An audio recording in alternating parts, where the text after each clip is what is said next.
आपने किसी बात के लिए सोचा जिसकी वजह से आपको स्ट्रेस हो गया, बहुत आपके अंदर डर आ गया, आप चिंता कर रहे हो, तो आप उस पावर को आज्ञा दे रहे हो कि जो भी हुआ भी है तो वो हो जाने दे।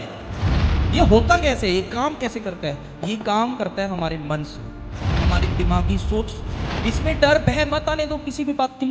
मौत के कुएं के आगे पहुंच गया तो भी परमेश्वर का महाहुक्म है कि हमने इसको कंट्रोल रखा। अपने मन की चौकसी करो।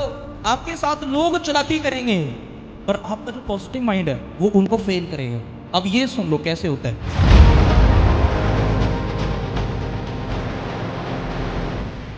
आज सबने बड़े ध्यान से सीखने नीति वचन 23 अध्याय उसका 7वां वचन आप मेरे साथ खोले। ये आपको पुराने नियम में मिलेगा। सब बोले हालेलुया। सब ध्यान से सुनो। जो बाइबल की ये किताबें हैं, बाइबल एक किताब है, हमारा ये धर्म ग्रंथ है, पवित्र शास्त्र इसको कहते हैं। इसको 40 लोगों ने राइट किया, लिखा है।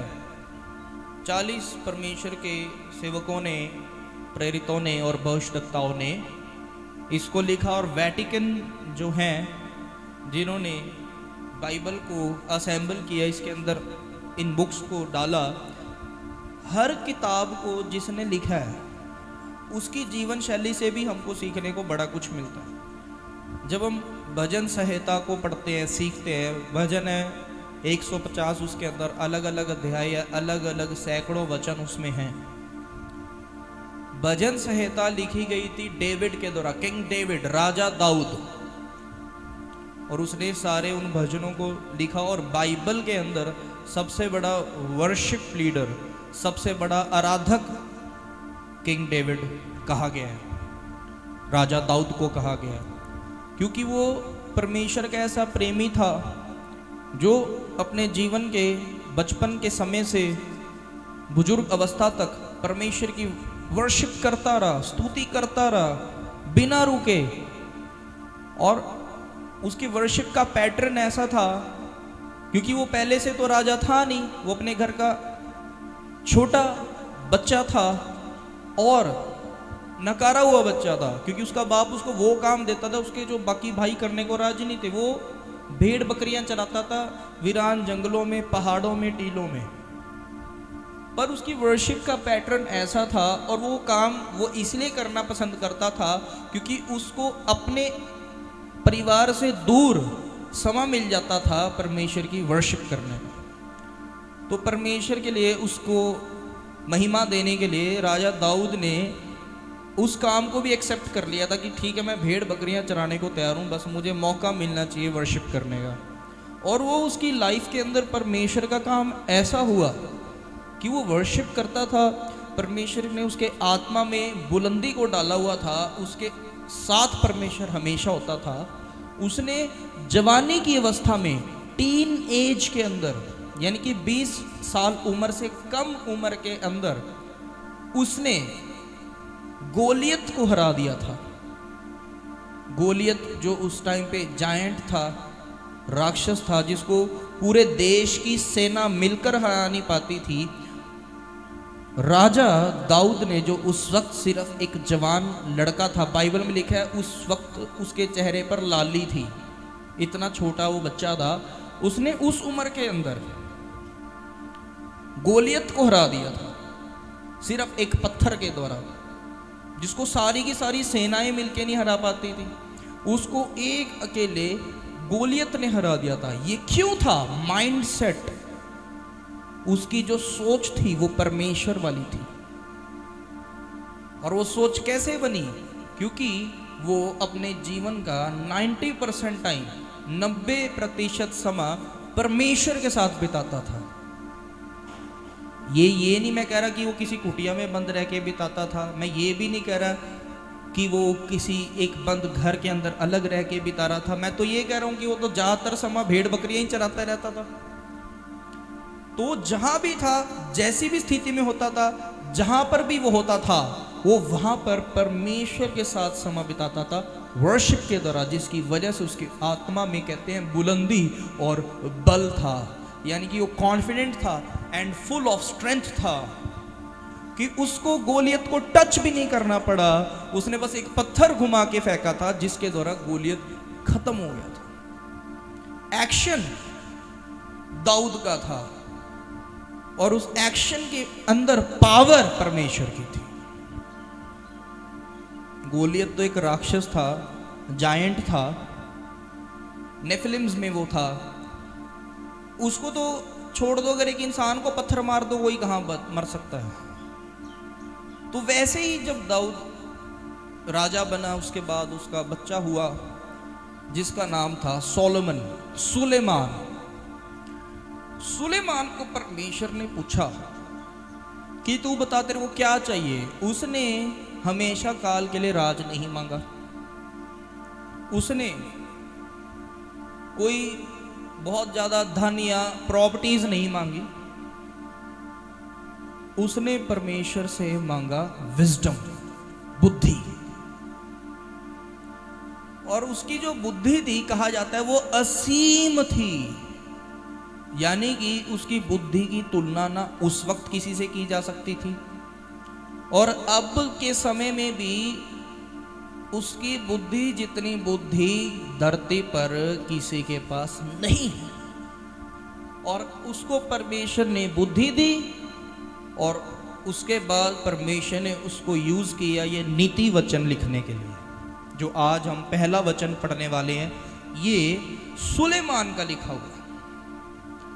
तो उसको बताया तो परमेश्वर ने, पर एक बुद्धिमान मनुष्य देखो हमको क्या सिखाता है। लिखा है नीति वचन अध्याय 23 उसका 7वां वचन पढ़ो। नीति वचन अध्याय 23 उसका 7 वचन पढ़ बेटे।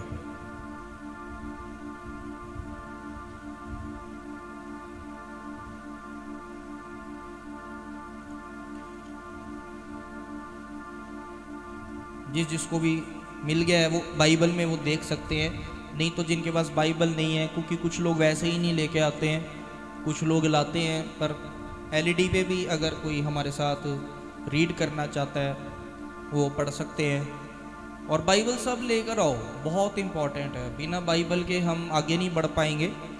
और अगर आपको बढ़ना है तो बाइबल मस्ट है, बहुत ज़रूरी। नहीं है तो खरीदो, अगर पैसे नहीं है तो बता दो, आप तक फ्री पहुंचा देंगे। बट बाइबल सबके पास हर संडे चर्च में ज़रूर होनी ही चाहिए। बिना बाइबल के ग्रोथ नहीं है, मैं दोबारा बता रहा हूँ। तो पढ़ेंगे नीति, माइक नहीं चल रहा,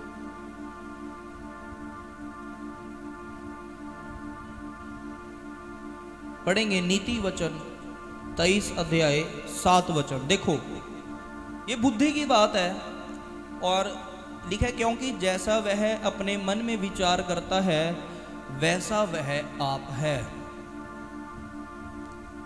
वह तुझसे कहता तो है खा पी, परंतु उसका मन तुझसे लगा नहीं। अब ध्यान से सुन लो। अब सुलेमान इतना बुद्धिमान था, उसने अपने जीवन में परमेश्वर के साथ समा बिता के तजुर्बा कर लिया था कि एक इंसान, एक मनुष्य, उसको बनाया परमेश्वर ने।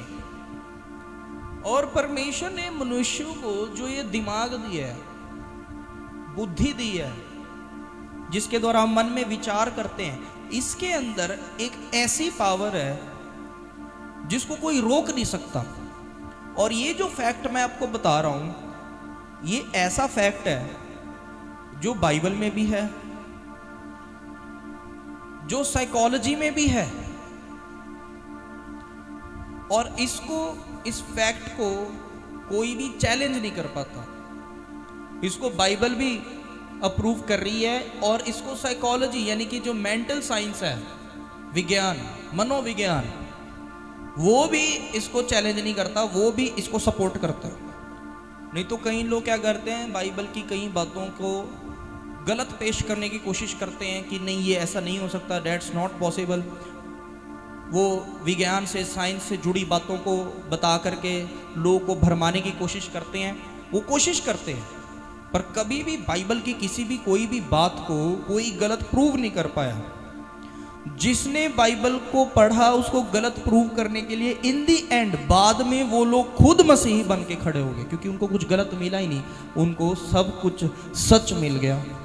और मैं हमेशा बताता हूँ, north American scientific association NASA, जो दुनिया की सबसे बड़ी वैज्ञानिक संस्था है, उन्होंने खुद ये ऑफिशियल स्टेटमेंट दिया, उनकी वेबसाइट पे चेक करो, कि जो बाइबल है दैट इज ट्रू। जिस बाइबल को लोग गलत कहने की कोशिश करते थे, गलत प्रूफ प्रमाण देने की कोशिश करते थे, उन सब के मुंह पे बहुत बड़ा थप्पड़ है। क्योंकि जो नासा की जो स्टडी है, उन्होंने विद टाइम स्टडी किया कि जो बाइबल के अंदर लिखा, अगर ये लिखा हुआ 2000 साल पहले हुआ तो एग्जैक्टली 2000 साल पहले धरती पर वो सब हुआ। अगर बाइबल के मुताबिक 5000 साल पहले कुछ धरती पर ऐसा हो रहा था, तो उसको भी उन्होंने जब कैलकुलेट किया विद टाइम, तो वो मिला कि हाँ ये सब हुआ है धरती पर। इसलिए कोई चैलेंज नहीं कर सकता। और इस बात को बाइबल से भी सीखा जाता है, और साइकोलॉजी के अंदर भी ये बात को सीखा जाता है कि जो ह्यूमन माइंड है ये बहुत पावरफुल है। इसलिए देखो यहाँ पे क्या बोल रही है, कह रहे क्योंकि जैसा वह अपने मन में विचार करता है, कह रहे वैसा वो आप है। परमेश्वर हमको, जब हम अब चर्च में आप आए हो, अब आप मसीह कहलाते हो, आपको वचन की शिक्षा दी जा रही है, आप उत्पत्ति से लेकर के प्रकाशित वाक्य तक पढ़ लो, बाइबल की सारी 66 किताबों के अंदर सब जगह परमेश्वर ने अलग अलग तरीके से हमको ये समझाया है कि हमको चिंता नहीं करनी। कभी सोचा क्यों? सबसे बड़ी बात यह है कि बाइबल के अंदर हर एक दिन के लिए एक बात ली है कि मत डर, डरना नहीं है। और कितनी बार लिखे, मैंने कितनी बार बताया, 365 बार, 365 टाइम्स बाइबल के अंदर लिखा हुआ है कि डरना नहीं है। यानी कि साल के अंदर 365 दिन होते हैं, हर एक दिन के लिए परमेश्वर ने हमको ये आज्ञा दिया कि डरना नहीं है। और कहीं कहीं बाइबल में लिखा हुआ है कि चिंता मत करो, मैं तुम्हारी चिंता करता हूं, तुम चिंता मत करो।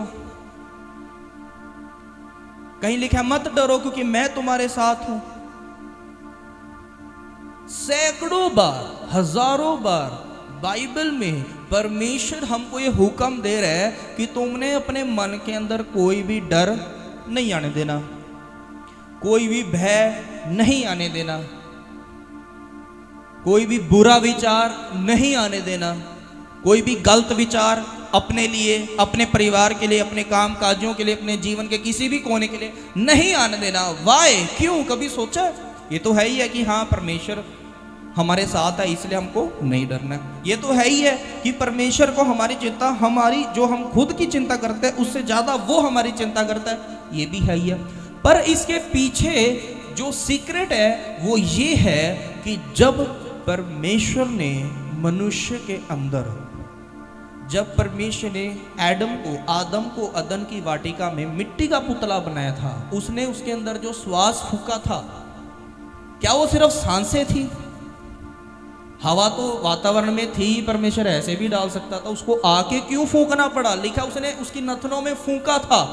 उससे पहले वो मिट्टी का पुतला था, जब परमेश्वर ने अपना श्वास फूंका उसके अंदर, वो मिट्टी का पुतला इंसान बन गया। वो जो श्वास था वो जीवन था, लाइफ। परमेश्वर ने उसके अंदर जब लाइफ को फूंका था, तो इस हमारे तन के अंदर, हमारे इस मन के अंदर वो सिर्फ लाइफ ही नहीं आई है, हमारे अंदर पावर्स भी आ गई है। हमारे अंदर सिर्फ जीवन का श्वास नहीं आया था, इस जीवन के लिए सामर्थ्य भी आया था, जो मनुष्य की जनजाति आगे आगे बढ़ने के बाद, जब आज हजारों साल हो गए मनुष्यों को धरती पर बने, उसके बाद लाखों करोड़ों अरबों मनुष्य धरती पर जन्म लेकर मृत्यु को भी ले चुके हैं। आज वो धरती की मिट्टी के अंदर मिट्टी बन चुके हैं। आगे पीढ़ी दर पीढ़ी बढ़ने के बाद आज हम यहाँ बैठे हैं। वो ही श्वास, वो ही जीवन हमारे अंदर अभी भी है। वो ही श्वास, वो ही जीवन का सामर्थ्य हमारे अंदर अभी भी है, जो परमेश्वर ने अदन की वाटिका के अंदर आदम की नथनों में फूंका था। तो क्या होता है, ये जो श्वास, ये जो सामर्थ्य जो मैं आपको बता रहा हूं, ये होता कैसे, ये काम कैसे करता है? ये काम करता है हमारे मन से, ये काम करता है हमारी दिमागी सोच से। इसलिए परमेश्वर हमको डायरेक्ट करता है कि इसको कंट्रोल रखो अपने, इसमें डर भय मत आने दो किसी भी बात के लिए, इसके अंदर कोई चिंता वरिड बिहेवियर ना आने दो किसी भी बात के लिए, चाहे अर्जेंट है, इमरजेंसी है, मौत के कुएं के आगे पहुंच गया, तो भी परमेश्वर का महाहुक्म है कि हमने इसको कंट्रोल रखना है। लिखा है बाइबल के अंदर, कंट्रोल योर माइंड, अपने मन की चौकसी करो। क्यों लिखा हुआ है? क्योंकि जब हम अपने मन के अंदर किसी बात को लेके जब डर आ जाता है, अपने लिए, अपने परिवार के लिए, जो अभी हुआ भी नहीं हो सकता है, उस बात के लिए जब हमारे अंदर डर और चिंताएं आती है, तो वो जो सामर्थ है हम उसको इनडायरेक्टली कमांड कर रहे हैं उस डर, उस चिंता के कारण को सच में बना देने के लिए। आपने किसी बात के लिए सोचा जिसकी वजह से आपको स्ट्रेस हो गया, बहुत आपके अंदर डर आ गया है, आप चिंता कर रहे हो, तो आप उस पावर को आज्ञा दे रहे हो कि जो अभी हुआ भी नहीं है तो वो हो जाने दे। तो जो सिर्फ अभी सोचा है फिर वो होएगा, जो हो सकता है कि टलने वाला था फिर वो नहीं टलेगा, फिर वो होएगा। इसलिए यहां पे क्या लिखा हुआ है, कह रहे क्योंकि जैसे अपने मन में विचार करता है वैसा वो खुद है। यानी कि जो कुछ हम अपने लिए सोच रहे हैं चिंता के स्वभाव के अंदर, फिर वो सब कुछ हमारे जीवन में हो जाएगा। परमेश्वर ने कुछ बातें हमें डायरेक्टली सिखाई है, कुछ बातें इनडायरेक्टली सिखाई है। ये तो डायरेक्ट ही है, वैसे भी परमेश्वर कह रहे नहीं डरना, नहीं भय रखना, नहीं चिंता करनी है, कोई टेंशन नहीं लेनी है। कई जगह परमेश्वर इनडायरेक्टली बोल रहा है, कह रहे कि तुम आनंदित रहो, जॉयफुल रहो। अब इसमें कंडीशंस नहीं है कि जब जीवन में सारा कुछ सही है तो आनंदित रहो, तब तो सब आनंद मनाएंगे, तब तो हमेशा खुशी चढ़ी रहेगी, फिर जय जयकार होएगी। पर जब सब कुछ सही नहीं है तो ज्यादा जरूरी है परमेश्वर में आनंदित रहना। क्यों?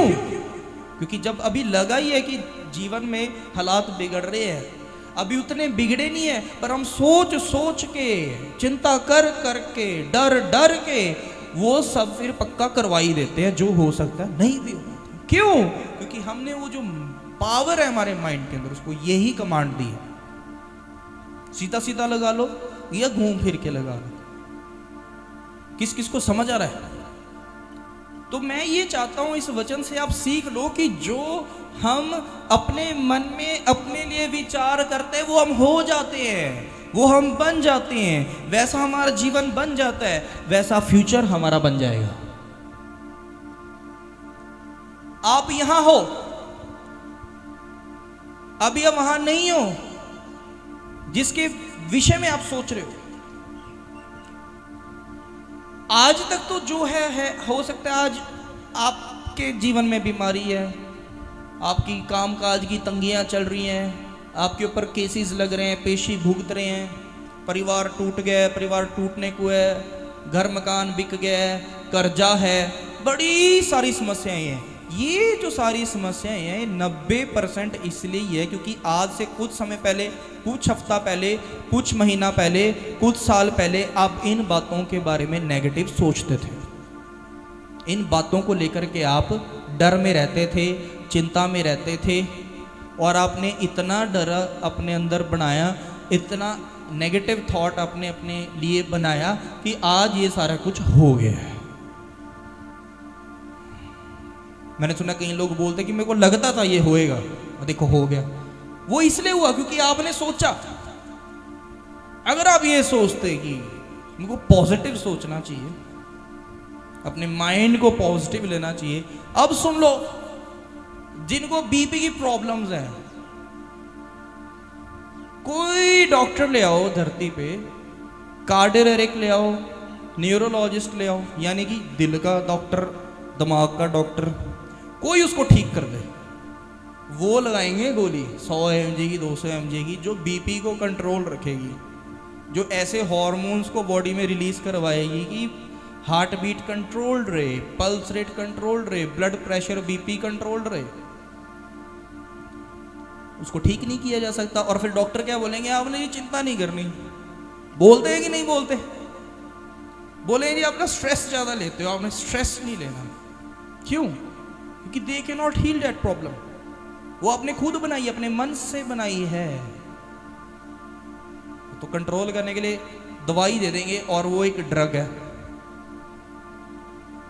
जिन लोगों को डिप्रेशन हो जाता है, जिनको रातों को नींद नहीं आती है, या बीच बीच में उठ जाती हैं, या रात को जब सोने को हैं तो मन में बुरे ख्याल आने लग जाते हैं, कंट्रोल नहीं कर रहे हैं, इसलिए हो जाता है।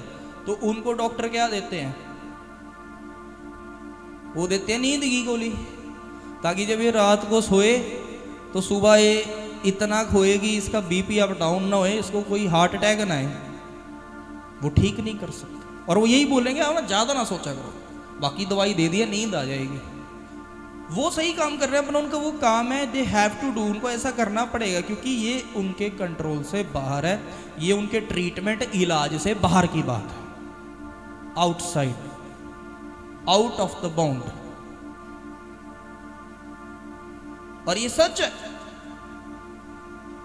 तो इसलिए जो इतना बुद्धिमान था सुलेमान, इसने अपने जीवन में देख लिया होगा कि मैं इतना बुद्धि को मैंने परमेश्वर से पाया है। जब मैं चिंता करता हूं तो कुछ समय बाद वो सब कुछ हो जाता है। जब मैं किसी बात के लिए डर रहा होता हूं, वो सब कुछ मेरे जीवन में हो जाता है। तो उसने फिर क्या किया होगा, चिंता करनी पहले बंद कर दी और छोड़ दिया परमेश्वर के हाथ में। तो जो नॉन बिलीवर लोग होते हैं, जो परमेश्वर में आज नहीं है, वो लोग अपनी ऐसी प्रॉब्लम्स के लिए कि उनको बहुत स्ट्रेस है, कोई और मन में डर है, वो डॉक्टर्स के पास जाते हैं, वो साइकोलॉजिस्ट के पास जाते हैं। पर अब आप सुन लो, आपने कहाँ जाना है? आपने परमेश्वर के पास जाना है, बस, दैट्स इट। आपको चर्च में आना है, बस। और आज ये बात जो मैं बता रहा हूं, इसको फॉलो करना है, बस। आज से कोई भी डर अपने मन में ना रखो, कोई भी चिंता अपने मन में ना रखो। आज से सारा कुछ उठाओ और परमेश्वर को सौंप दो। अब इसको करना कैसे? याद रखना है कि हमारा फेथ, हमारा भरोसा जीवित परमेश्वर पर है। याद रखना है उसने ब्रह्मांड को रचा है, पूरी दुनिया को बनाया, इस पृथ्वी की सृष्टि की हर मनुष्य को वो ही चला रहा है। तो हम तो है ही उसके। तो आज से सारा अपना बोझ उठाना है मन का, और किसको दे देना है? परमेश्वर। क्योंकि जब परमेश्वर के हाथों में सौंप दिया, आपने अपने आप को चिंता मुक्त कर लिया, तो आने वाले समय में आप देखोगे परमेश्वर काम करेगा, और आपके जीवन के अंदर जो ये पावर है, ये आपके जीवन के अंदर आगे रास्तों को खोलती नजर आएगी। आपने एक वचन को सुना, यीशु मसीह जब पकड़वाए जाने वाले थे उस रात, वो कहां थे? प्रेयर में थे। कहां थे? प्रार्थना। उन्होंने चेलों को एक बात बोली थी, जिसकी तरफ जो बाइबल के ज्ञाता हैं उन्होंने भी ध्यान नहीं दिया। उन्होंने चेलों को बोला था कि तुम प्रार्थना करो कि परीक्षा में ना पड़ो। पहले किस किस ने बात सुनी है चर्च में या वचन पढ़ा है? बोला यीशु मसीह ने उनको कि तुम प्रार्थना करो कि तुम परीक्षा में ना पड़ो। अब वो परीक्षा जब यहां पे हम पढ़ते हैं, हमको लगता है कि परीक्षा उसकी बात हो रही है कि जो परमेश्वर हमारे ऊपर आने देता है, हमारे फेथ को, हमारे विश्वास को परखने के लिए और हमको आशीषों के लिए तैयार करने के लिए। पर वहाँ जो परीक्षा की बात हो रही थी, वो इसलिए हो रही थी कि उस टाइम पे जो चेले थे वो बहुत चिंतित हो गए थे यीशु मसीह को लेके कि ये पकड़वाए जाएंगे, इनको मारा जाएगा। और तब उनको ये सच में लगता नहीं था कि यीशु मसीह तीसरे दिन जिंदा होंगे, उनको सच में नहीं लगता था। तो यीशु मसीह ने जांच लिया था कि वो एंशियस हो रहे हैं, बहुत ज़्यादा चिंता कर रहे हैं। और यीशु मसीह नहीं चाहता था वो चिंता करके समस्याओं में पड़े, इसलिए यीशु मसीह ने उनको बोला कि तुम प्रार्थना करो। इसका मतलब क्या है? हमको डरने की जगह, हमको चिंता करने की जगह प्रेयर करनी चाहिए, प्रार्थना करनी चाहिए। और प्रेयर के बीच ही उन प्रॉब्लम्स को याद कर लो एक बार, उन समस्याओं के बारे में परमेश्वर को बता दो एक बार।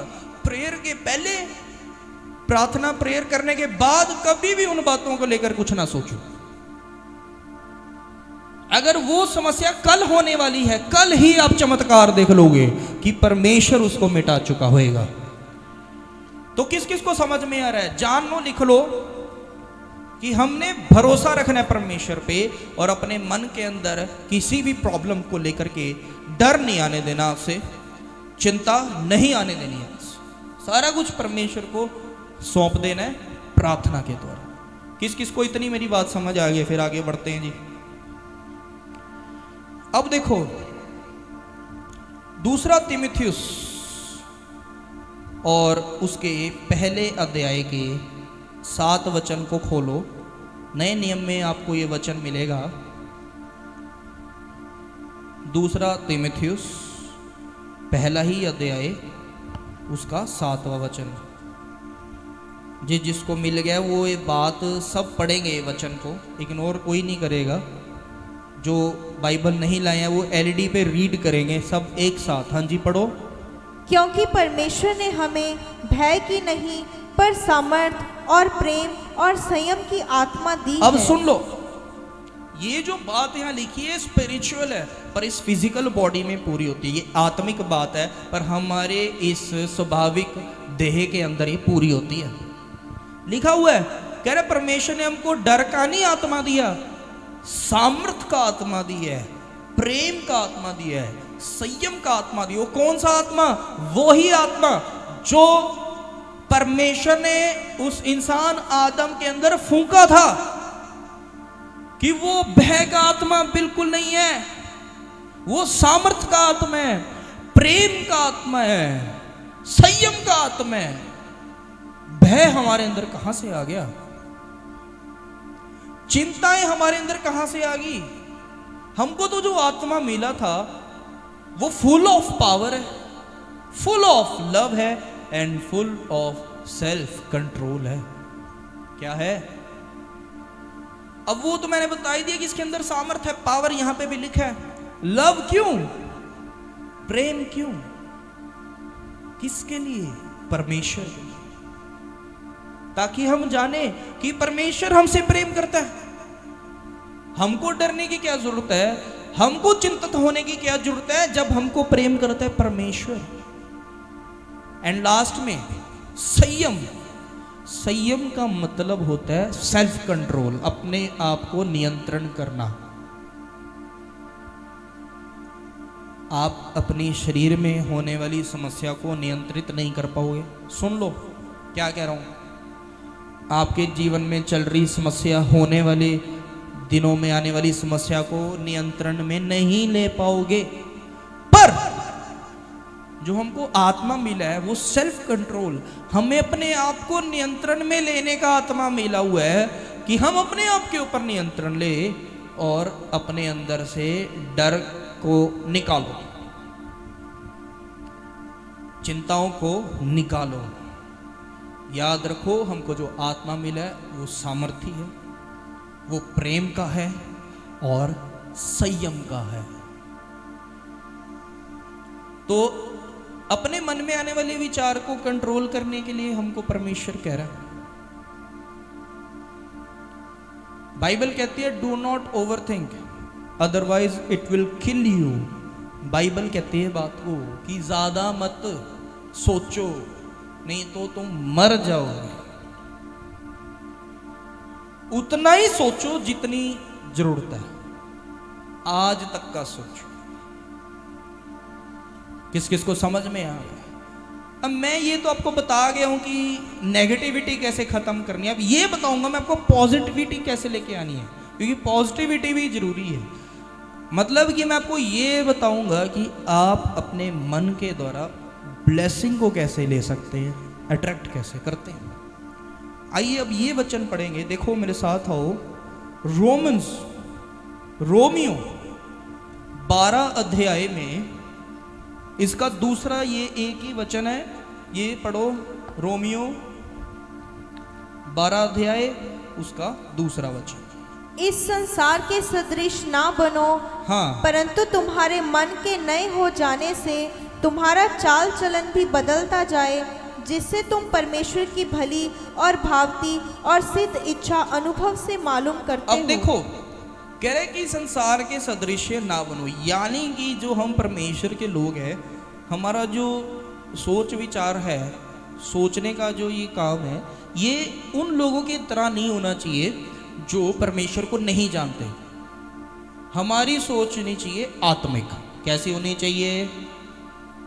हमारी सोच होनी चाहिए परमेश्वर के समान। कैसी होनी चाहिए? परमेश्वर। अगर दाऊद ने ये सोचा होता कि ये इतनी सारी सेना मेरे पीछे खड़ी है, सामने इतना बड़ा राक्षस गोलियत खड़ा है, इसको मैं कैसे खत्म कर सकता हूँ? इतनी बड़ी सेना नहीं खत्म कर सकती, तो इसको मैं अकेला टीन एज का लड़का कैसे खत्म करूँ? ये कैसी सोच होगी संसार के लोगों? पर उसकी सोच नहीं थी संसार के लोगों वाली, उसकी सोच थी आत्मिक परमेश्वर वाली सोच थी।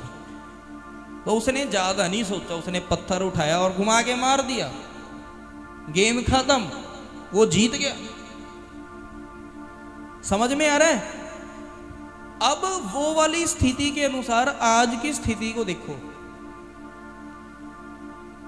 सुन रहे हो? क्यों बोला यीशु मसीह ने? अगर तुम विश्वास करोगे ना, सिर्फ राई के दाने वाला, राई का दाना किसने देखा है? बताओ जी, हाथ उठा के बताओ। इतना सा होता है, छोटा सा।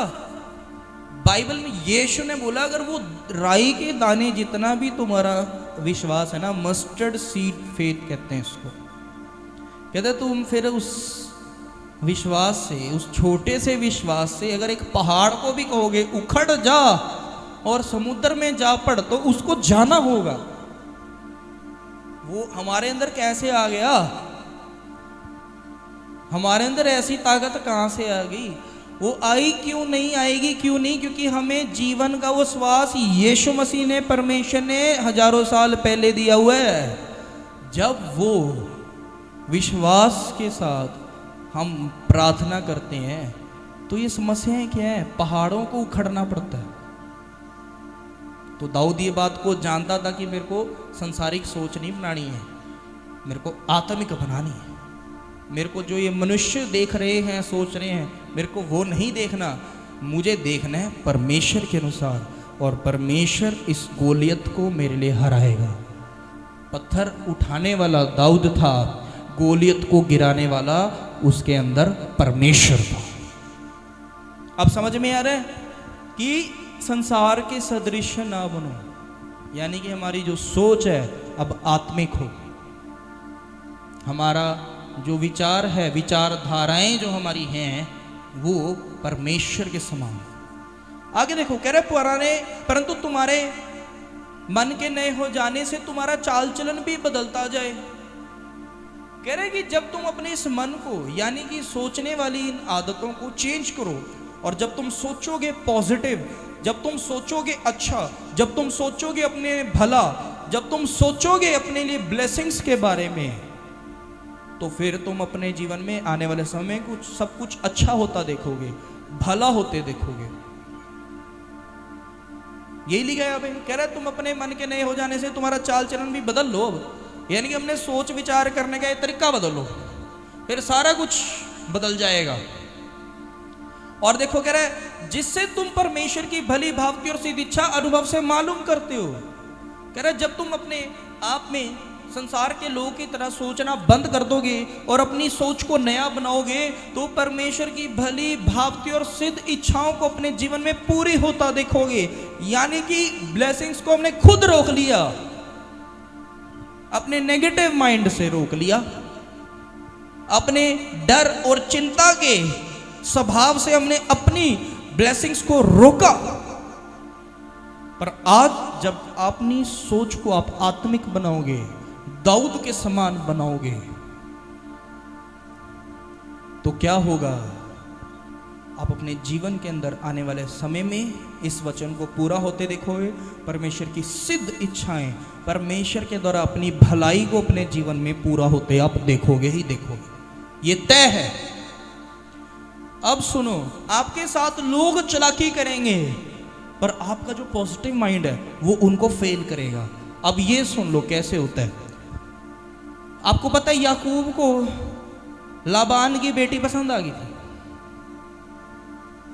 उसके खुद के मामे की लड़की, उसको वो मैरिज करना चाहता था। तो लाबान जो उसका मामा था बहुत चालाक था, उसने बोला चल तू पहले 7 साल भेड़ बकरियां चरा। अब चाहिए भी तो था कुछ, उसको पता था भी 7 सालों में खुद के लिए भी तो कुछ बनाए। तो उसने बोल दिया कि इनके जो बच्चे होंगे, इन भेड़ बकरे के जो चित्त कबरे बच्चे होंगे वो तेरे। वो था चालाक। क्यों? क्योंकि उनमें से होने वाले बच्चों के जब माँ बाप ही चित्त कबरे नहीं है तो बच्चे कैसे चित्त कबरे हो जाएंगे? चित्त कबरे, व्हाट डज दैट मीन? वो जो लाइन ऐसी होती है ना। अब उसके मामे को लाबान को लगा कि मैं चालाकी कर जाऊंगा, ये तो समझेगा नहीं। अब जब भेड़ बकरियां ही चित्त कबरियां नहीं है तो उनके बच्चे कैसे चित्त कबरे होंगे? सुन रहे हो? पर सुनो, याकूब की भी सोच थी आत्मिक, परमेश्वर वाली। उसने पूरी सेवा की भेड़ बकरियों की, पर जो उसका माइंड था उसमें क्या चलता था कि बच्चे होने चाहिए चित्त कबरे। परमेश्वर ने जो एंजल भेजा था उसने उसको ये बात सिखाई कि जब तू खुद देखेगा प्रार्थना में और उन भेड़ बकरियों के आगे जब तू डंडियों की चित्त कबरी लाइनें बना के रख देगा तो उनके बच्चे भी क्या हो जाएंगे? चित्त कबरे हो जाएंगे। और उन भेड़ बकरियों के बच्चे सचमुच के अंदर चित्त कबरे ही हुए। अब समझ आया? क्योंकि वो जो डंडियों से लाइनें उसने बना के रख दी थी वो उनको देख रहा था और वो भेड़ बकरियां भी उनको चरते हुए देख रही थी। तो क्या हुआ? जो आगे भेड़ बकरियां हुई वो चित्त कबरी हुई। तो यानी कि जिनकी सोच होती है आत्मिक, जो परमेश्वर के अनुसार सोचते हैं, उनके साथ लोग भी चालाकी नहीं कर पाते क्योंकि वो फेल हो जाते हैं। किस किस को समझ में आ गया?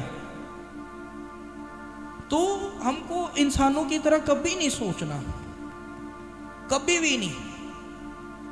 हमको हमेशा वो सोचना है जो परमेश्वर का वचन हमको कह रहा है। संसार के सदृश नहीं, दुनिया के लोग की तरह नहीं सोचना। आज से अपने मन को नया बनाओ, यानी कि अपनी ये विचारा रिन्यूअल कर दो, नमी कर दो, नमी करो और सब कुछ अपने लिए अच्छा सोचो, भला सोचो और बड़ा सोचो और आज सोचो ताकि आने वाले दिनों में वैसा आपके जीवन में होने लगे। अब बात क्या है? सिर्फ सोचने से तो होगा नहीं। अब ये सोचना कहां पे है वो मैं आपको बता देता हूं। अब मेरे साथ आओ बाइबल के अंदर ही फिलिपियों